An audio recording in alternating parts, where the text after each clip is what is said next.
Bonjour, on a l'énorme plaisir d'avoir avec nous le professeur Gilles Montalesco qui va nous parler de l'anticoagulation après avoir eu une angioplastie. Professeur Montalesco, vous allez donc participer, vous êtes à l'origine de cet essai qui vient d'être présenté. Pourriez-vous nous donner un petit peu plus de détails?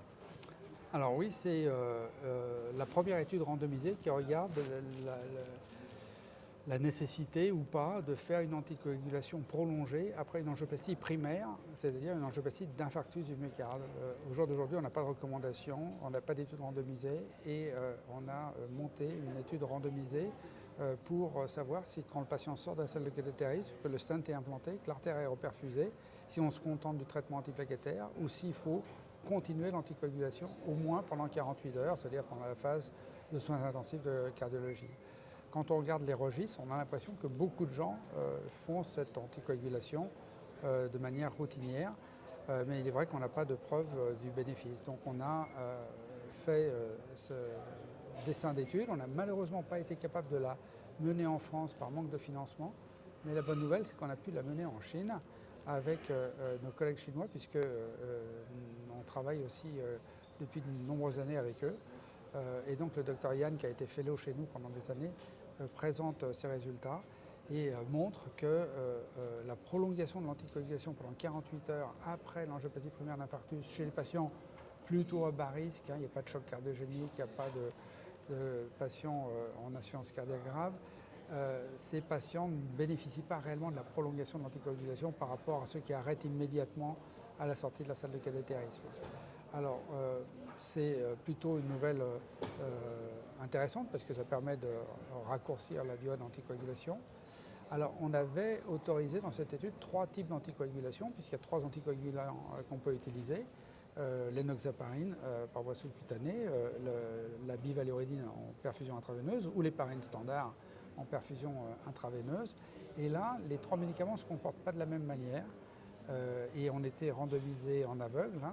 Et manifestement, il y a un médicament qui tire les choses du bon côté avec une réduction des événements ischémiques, c'est l'enoxaparine sous-cutanée, alors que les autres sont neutres ou font moins bien.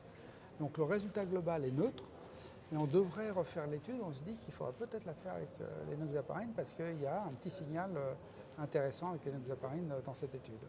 Donc le message c'est il n'y a pas forcément besoin de continuer l'anticoagulation après une angioplastie primaire d'infarctus.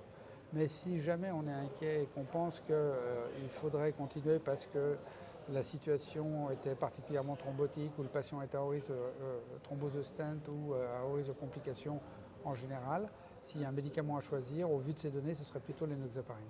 Je me permets une question. Quelle dose d'enoxaparine? Parce qu'il y a plusieurs Alors c'est une très bonne question. Pour les 3 médicaments, on a utilisé des doses plutôt faibles parce qu'on ne voulait surtout pas créer d'hémorragie. Et de ce côté-là, on a réussi parce qu'il n'y a pas d'excès d'hémorragie avec aucun des médicaments. Pour l'enoxaparine, c'était 40 mg sous-cutané par jour, donc la dose de prévention de la phlébite et de l'embolie pulmonaire. Et c'est aussi le régime qu'on avait utilisé dans l'étude ATOL d'angioplastie primaire d'infarctus du myocarde, où on avait fait l'enoxaparine intraveineuse pendant l'angioplastie et 40 mg sous-cutané une fois par jour après l'angioplastie. Donc les données sont concordantes en termes de dose aussi. Et peut-être la dernière question, vous pensez que les résultats peuvent s'extrapoler pour la population européenne ou pour l'instant peut-être qu'il y a encore besoin de validation? Bien évidemment que l'essai, donc la stratégie d'enoxaparine n'a pas été validée à 100%, mais dans le cas où... Voilà.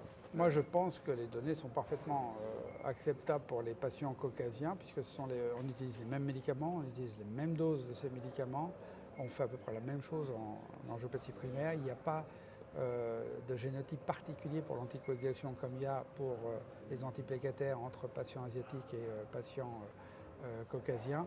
Donc je pense que les résultats sont parfaitement acceptables en l'état pour les patients français. On vous remercie, professeur Montalesco, Merci pour à votre vous. temps.